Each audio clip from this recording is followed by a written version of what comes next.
আসসালামু আলাইকুম রহমতুল্লাহি বারাকাতুহু। আজ আমি আপনাদের কাছে যে বিষয়টা নিয়ে বলবো সেটা হচ্ছে যে আমাদের পরিচয়টা কি। আমাদের পরিচয় অর্থ হচ্ছে আদম আলাইহিস সালামের বংশধর এবং আল্লাহর বান্দা যারা যারা লা ইলাহা ইল্লাল্লাহু মুহাম্মাদ রাসূলুল্লাহ এই কথার উপরে যারা সাক্ষ্য দেয়, অর্থাৎ যারা বলে যে আল্লাহ ছাড়া আর কোনো অভিভাবক বা আল্লাহ ছাড়া আর কোনো সৃষ্টিকর্তা কেউ নেই এবং আমাদের মুহাম্মদ সাল্লাল্লাহু আলাইহি সাল্লাম হচ্ছেন আল্লাহর প্রেরিত রাসূল, এদের পরিচয়টা কি হওয়া উচিত? যদি আমরা পবিত্র কোরআন মাজিদের দিকে যাই তাহলে দেখব যে আল্লাহর কাছে যারা আত্মসমর্পণ করেন, অর্থাৎ যারা মুসলিম নামে পরিচিত, মুসলিম শব্দটার অর্থ হচ্ছে যারা আল্লাহর কাছে নিজেকে আত্মসমর্পণ করেন। দেখা যাক আমাদের পরিচয় পবিত্র কোরআন মাজিদ থেকে কি আসে। প্রথমে যদি আমরা সূরা আনামের 163 নম্বর আয়াতটা দেখি, সূরা আল ইমরানের 164 নম্বর আয়াতটা দেখি এবং বাকারার 132 নম্বর আয়াতটা দেখি,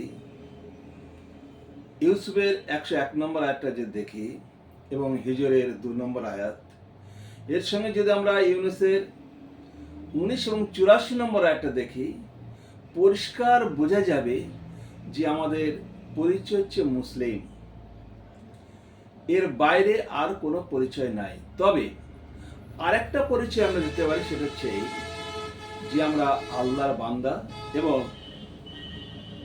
মুহাম্মদ সাল্লাল্লাহু আলাইহি সাল্লামের উম্মত। এই গেল একটা দিক।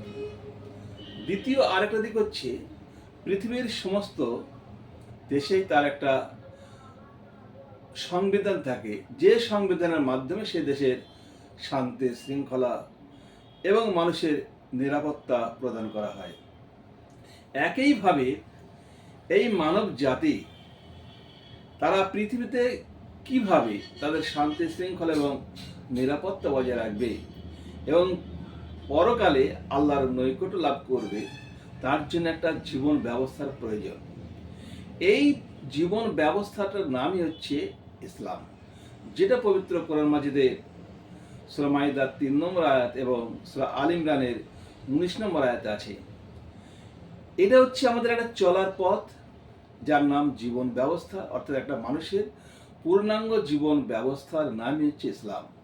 তাহলে বোঝা গেল যে চলার পথ, অর্থাৎ আমাদের যেটা মাযহাব শব্দটা ব্যবহার করি, এর একমাত্র অর্থই হচ্ছে যে চলার পথ বা কারো মতামত। তাহলে চলার পথ এটা হচ্ছে ইসলাম, এর বাইরে আর কোনো রাস্তা আমাদের নেই। তবে ব্যক্তিগতভাবে বা সামাজিক জীবনে বা রাষ্ট্রীয় জীবনে আমরা অন্য কারো মত আমরা গ্রহণ করতে পারি, তবে সেটা যদি আমার আল্লাহ এবং রাসূলের কথা হয়। তবে তাদের মত নিয়েছি বলেই তাদের নামে কোনো দল তৈরি হবে না।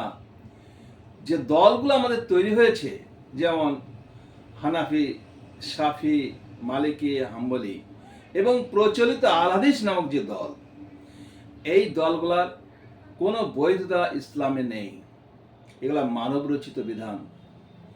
মনে রাখবেন, বুখারী শরীফে 3461 নম্বর একটা হাদিস আছে এবং 6477 নম্বর একটা হাদিস আছে।